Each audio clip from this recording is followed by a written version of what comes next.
Okay, so for those people, first off, who have no idea who the hell I am, I'm the guy who was behind the revelations of global mass surveillance in 2013.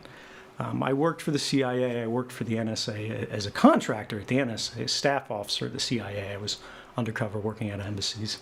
And I talk about the difference between this in a book and contractor and government official and how it's all sort of lost its meaning. But I saw something wrong, and I saw basically the government was violating the law and what I believe to be the Constitution of the United States and more broadly human rights for everyone in the United States and around the world. There were domestic surveillance programs, there were mass surveillance programs that worked internationally. Basically everything that they could monitor, they were monitoring. And this is actually, like, people go, well, isn't that obvious? Isn't that what they're supposed to do? And this is weird, but the answer actually is no.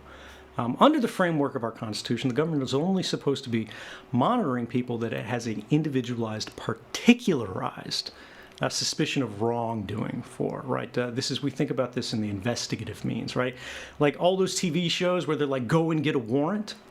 The reason they have to do that, like we fought a revolution over this, a couple hundred years back, is the idea that when we had, kings, when we had governments of absolute power, they could simply go in your home and go, is this guy a pot smoker, get his diary, whatever it is. And just like if you find evidence of a crime, you march them off to prison and it's all good. You found evidence, they're a criminal. Or you didn't find evidence, well, no harm, no foul.